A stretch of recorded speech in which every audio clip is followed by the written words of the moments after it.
So welcome to our webinar. My name is Michael Lehman. I'm Head of Policy for NCFE, and I'm going to hand over to Paul to introduce himself.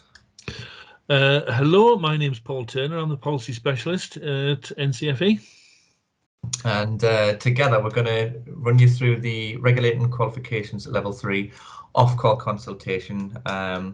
Hopefully our kind of unique position as an award organisation within the sector can help you to kind of understand some of the points that we're making as part of that consultation.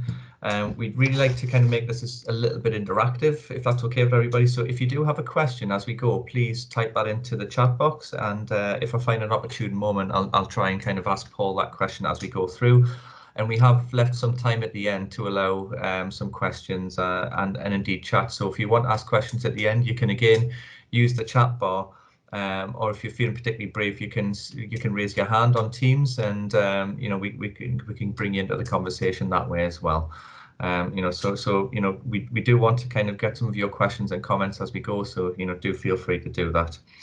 So hopefully you're all here for the webinar. So I'm going to start running through the slides now and hand over to Paul. So yeah, Paul, tell us about the consultation. Okay, so consultation. This particular consultation is all part and parcel of the DFE's post-16 qualifications reform programme, which has been moving at a little bit of speed since 2020. And this consultation itself looks at how the new level 3 and what the term and alternative academic and alternative technical qualifications will be regulated from 2023 onwards. And these qualifications are going to be part of the proposed future level 3 landscape and sit alongside A levels, T levels and advanced apprenticeships. And the consultations, it's been run for a handful of weeks, and it closes in just under 2 weeks' time, just before midnight on Wednesday, the 20th of April. Thanks, Paul. So I think one of the really important things to note is, you know, it is a regulatory consultation. This is Ofqual consultant. This is not an opportunity to talk to the DFE about the reforms themselves. You know, a lot of decisions already kind of being made on that, and we're on a track there. So, you know, while sometimes with consultations we do like to answer the questions that we'd like to be asked rather than the questions we are being asked, we have tried to focus on actually answering the questions that Ofqual are asking us. So yeah, we've broken this down into key themes, haven't we, Paul?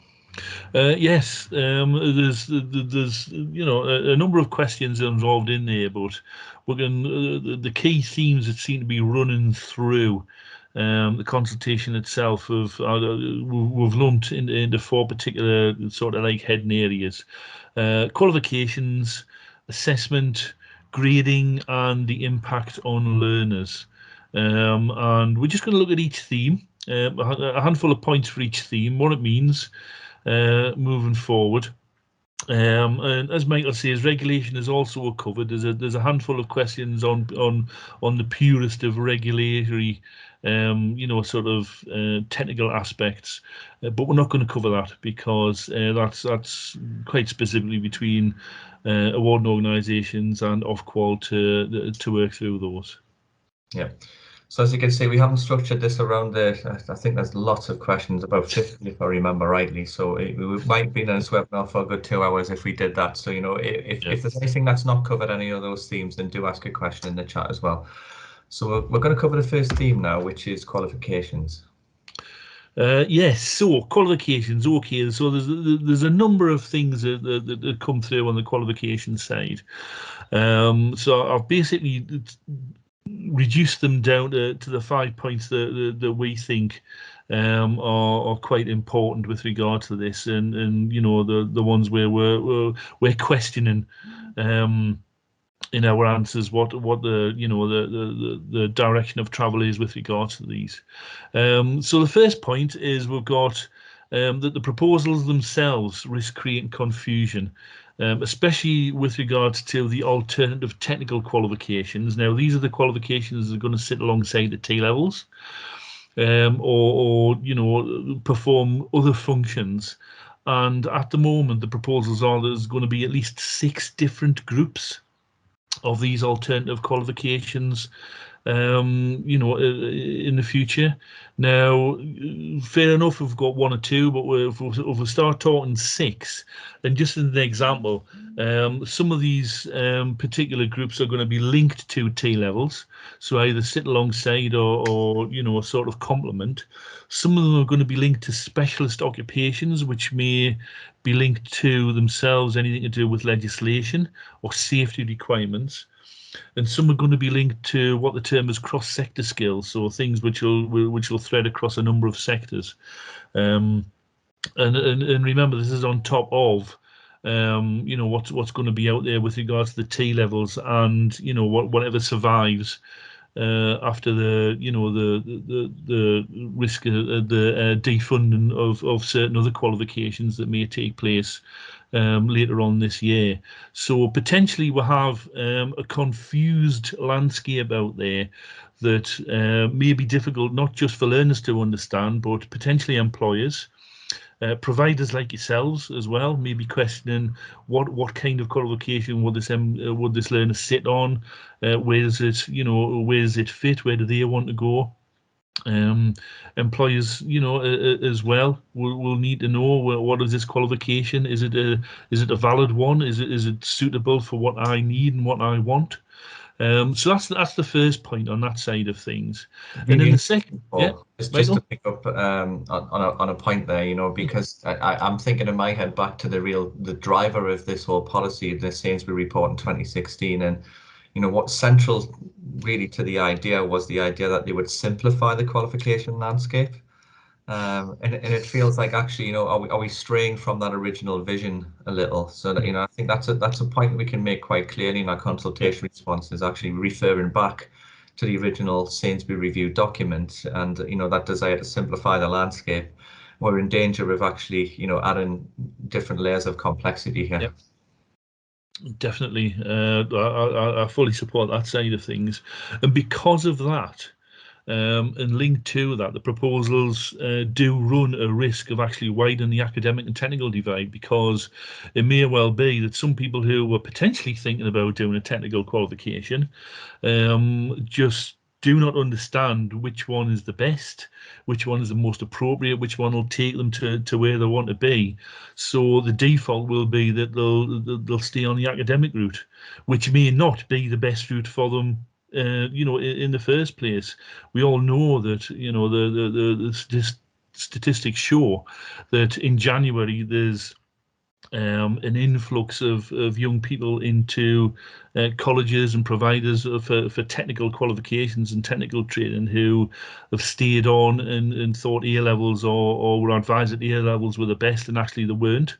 You know, what we you know, really need to say here is that the last thing we want is for that academic and technical divide to be widened even further than what it is, when the whole intention is to actually give them comparability with each other.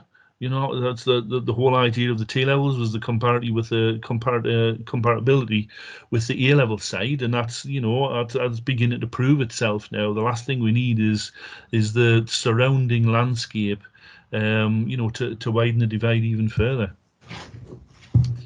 Moving on from that one, we now have you know, the issue of titles. Now, this is an interesting one, this, because alternative technical qualifications, ATQs for the, you know, the little acronym there, the title, we don't know how they're going to be titled yet, because it will completely depend on whether they align to an employer-led standard like the apprenticeship standards do at the moment,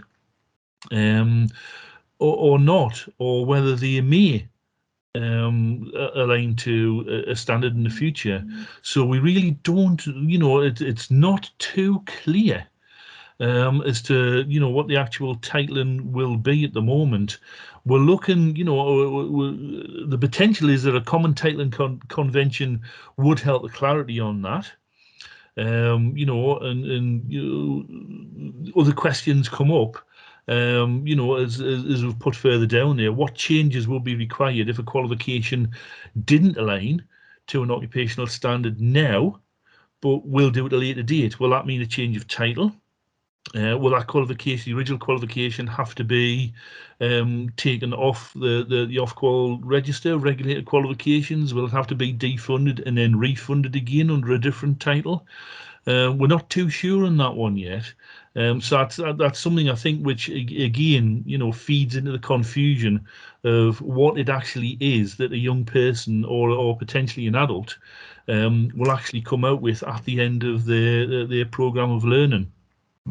I think that's a key point, Paul, as Michael. well. Yeah. Thank you. I think that is a key point, because we're often in danger of designing a system that works for the present, and this needs to be future-proof. It needs to iterate. And, we know we've got a changing labour market. We know there's occupations that will exist in 10 years that exist now.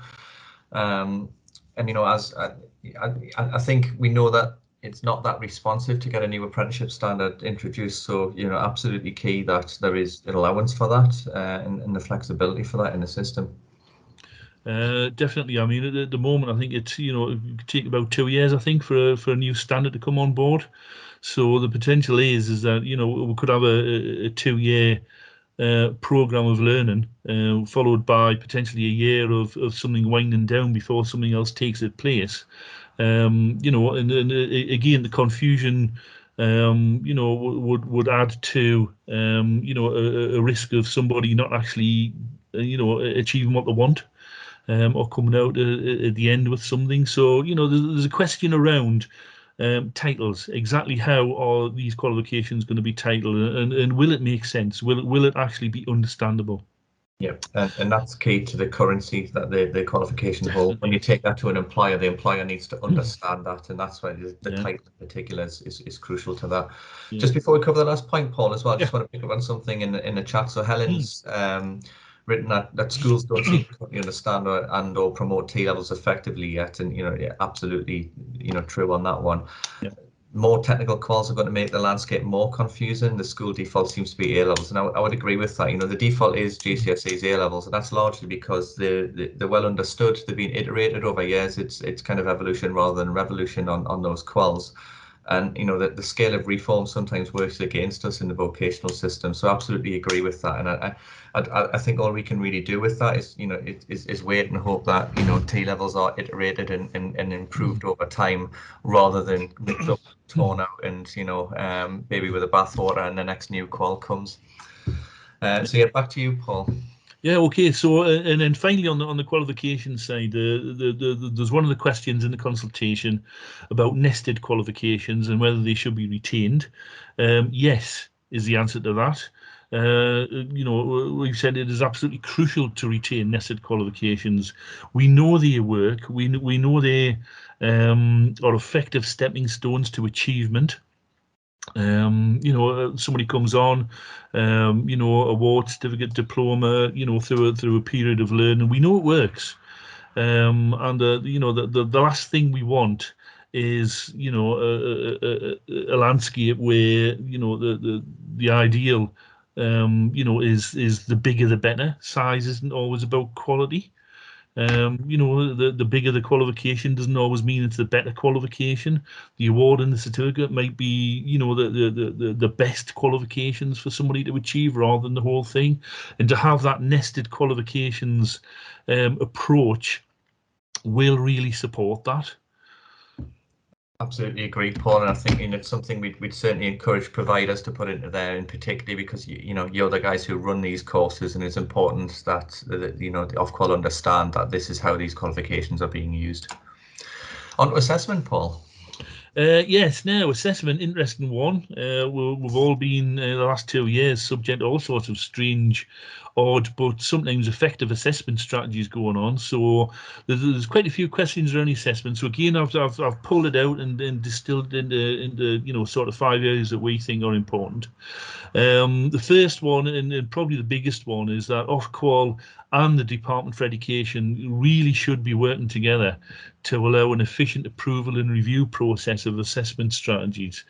At the moment, with some of the previous work that we've done at Key Stage 4, it's been a dual process where Ofqual have actually undertaken iterative feedback on assessment strategies, and that's worked a lot better, whereas the DFE have waited until the end result has been presented to them, then you pulled a lot of comments and questions and critiques against what was there instead of doing it on an iterative basis. So we really are recommending that Ofqual and the DFE, with this new approach, actually sit down together and work together to make sure that only one set of feedback happens, rather than two different sets of feedback potentially at different times. That doesn't help us. It doesn't help us trying to explain to our customers, to yourselves as providers, how assessments are going to work.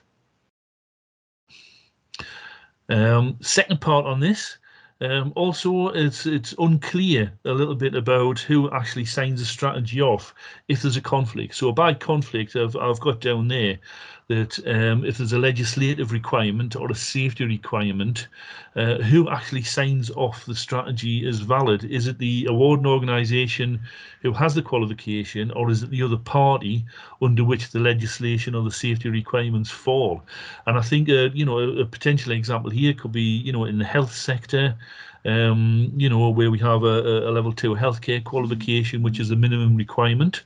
And it's supported by the skills bodies for the sector, but it's actually the awarding organisation qualification.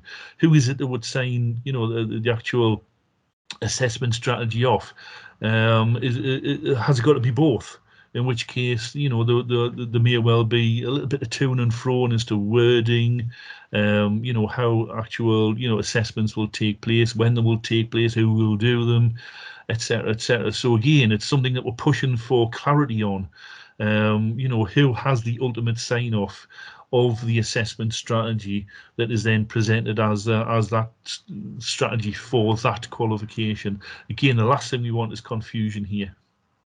Absolutely. I've added this next bit in, even though I know some of us might not actually run academic qualifications, alternative ones. But one of the big things in the consultation is the proposal to require 40% of the qualification, minimum 40% of the qualification, to be undertaken by assessment by examination. Now we know some of that already happens, and that's fair enough. But what we've identified is that this really should be flexible, because it will cause problems in areas such as uniformed public services or creative occupations and sport, where a lot of the assessment it's a physical assessment, it's an observational assessment, rather than an actual sit-down written test in an exam situation assessment. Yeah, fire away. So, I mean, the reason we mentioned public services and sport and the likes of those under academic, you might find that strange, but actually we've looked at the proposals and it doesn't feel like there's a place in the alternative technical qualification landscape for these qualifications, which would make them by default academic quals. So that's one potential issue, is that most people wouldn't think of those as academic in nature, that they're more vocational, but it feels like that's where they're going to fit in a new system. Secondly, as a point of principle, as an awarding organisation, the way we've designed developed qualifications for over 100 years now is we decide the course content, and then we decide the best way to assess that content.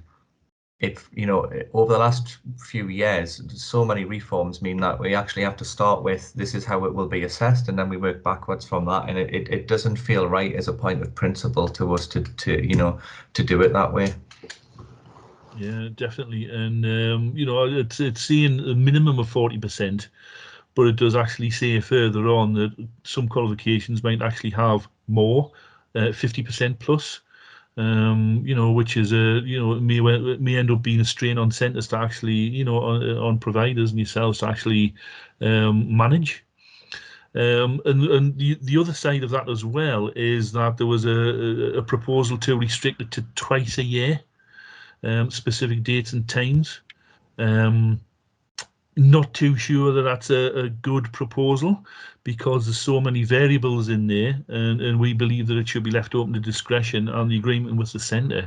We're not only have, we've got cultural differences to take into account here. We've got potential conflicts with the standard examination times for GCSEs and A-levels, at the same time, which it will put just even more burdens, in management, and manageability issues on centres, and that's the last thing we want. We need this to be, smooth. It's as simple as that. We need this to be an assessment program, an assessment methodology that works and causes as little issues as possible. So at the end of it, we're urging greater flexibility in assessment practice. It does foster innovation. There's some excellent assessment innovation come out over the last 2 years because of necessity, but also makes it more manageable. And, the more manageable something is, the more efficient and effective it is. It's as simple as that. Absolutely agree, Paul, and it would, encourage people to check out our Assessment Innovation Fund as well for more kind of examples of what NCFE are doing in this space. I've just noticed Helen's popped in the chat there. The T-level TQ experience with providers has shown that if the provider treats it as an academic or technical vocational call, they understand it and get it better than if they treat it as a vocational. That's a really interesting point there, Helen. We might contact you after this if that's okay, just to kind of unpick that a little bit. Really interested in those first-hand experiences of T-level delivery. Really, it helps us to learn. Because we're sort of policy wonks locked away in an office somewhere. Always great to understand how this is playing out in the real world. So thank you for that. We might need to pick the pace up a little bit, Paul, just to make sure we get through the slides. So we're on to grading now. Yeah, grading. So grading's pretty straightforward. Basically, what we're asking for is don't mess with something that's currently working. Simplicity, flexibility, and comparability are equally important. We don't need to complicate it any further. And one of the big things, that we need to take into account is the parity between the grading scales and its necessity for understanding of the UCAS program. When a qualification is regulated, when it's approved, and there's an availability for it to attract UCAS points, there's a very specific process to go through, and it's not a short process. It does take a little while, and if there's a change or the need to change grading scales so that there might be only 2 or 3 instead of the 8 or 10 that's currently around, that may change how we approach gaining UCAS points. And recognition further beyond as well, because we know universities will also look at qualifications on an individual merit, whether or not they've got UCAS points or not, especially for adults, and whether or not they would recognise whether that particular qualification is valid, and whether that particular grading scale and what they've come out with as the the end result grade is worthy of being acceptable. And we've also said, and it's something I think that you need to push if you're going to answer the consultation yourself, we don't need any more assessor controls. There is a question as to whether or not there's any more assessor controls needed. We already have what we call the Centre Assessment Standard Scrutiny process in place. It's working well. We don't need to put any more impositions on assessors. It's the last thing we need. What we need is that innovation and that flexibility rather than the control. Great summary there, Paul. And our last category is the impact on learners. Yes. Now this is quite a big one. This, it's the mentioned, to a degree learners, obviously, but it's there are impacts there. The first one, obviously, there's few mentions of adult learners in the consultation itself. If you do a word search, I think it's like 6 or 7 times the word adult turns up. And this is a consultation of 50 odd questions and 60 pages. We know adults have different needs. They may end up being alienated by some of these reforms. If it all goes back to that first slide with regards to qualifications. If they don't understand what the qualification is there, what it is it's there to do, what it is that they're going to come out with, and how it all fits in to where they want to go and what their life is at the moment with additional responsibilities or 2 or 3 jobs. They are going to be put off. It's as simple as that. So we have to make sure that that the adults are included in this, as a key part, not just as an addition. And we're also talking about adult learners now with protected characteristics. There's very specific mentions about learners, especially adult learners. Who are we've got cultural differences, we've got religious differences. And they have said that they may be impacted by some of these changes. We need to stress that that these learners are just as important as anybody else. So we have to make sure that the changes to the qualifications are accessible for them. It's as simple as that. So we need to stress that adult learners are as important as 16 and 19-year-olds, and their needs must be fully taken into account with regards to these reforms. These reforms will work for learners through flexibility. It's as simple as that. So flexibility in how they access the qualifications, how the assessment activities work, that we allow innovation in there, and reiterating the point, can't reiterate this more, the learner understanding of what is being achieved, that the learner fully understands that they have a qualification in such and such at a particular level 3, which will then allow them to do whatever it is they want to take forward and do, as the next stage in their career. The last thing we want is for that not to happen. And the flexibility, as we'll go at the end there, should extend as well to a learner's endpoint. We don't want to limit the choice for learners as they progress through education and employment. We're coming out of the end of a 2-year hiatus basically in life, and that's the last thing we want to happen.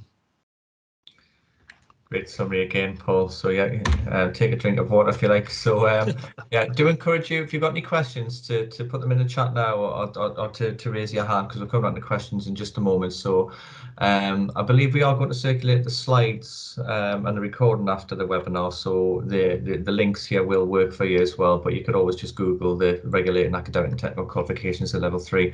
I would encourage everybody to respond to it. Don't feel like you need to answer every single question. You only need to answer the questions that you feel that you've got the expertise or the views to answer. We often submit responses with several questions missing from that. There's no need to answer every one, but please do make your voice heard. It's it's our opportunity to influence how this looks, and what we hope is that we'll we'll have a system that works for all coming out of this. Yes, Helen, I'll share the link in the chat once we've finished the webinar, if that's okay. Great shout there as well. Just a reminder as well, it does close at 11:45 on Wednesday, the 20th of April. Very specific time there, isn't it? It's quite bizarre, yes. Sometimes you even see 11:59, but this one's 11:45. Yeah. So yeah, don't go on at 10 to midnight and hope to get it in there, because you'll have just missed out.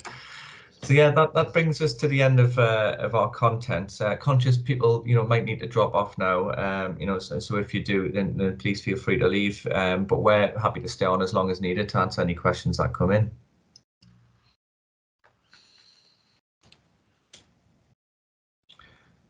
We may have stunned everybody into silence, which is absolutely fine.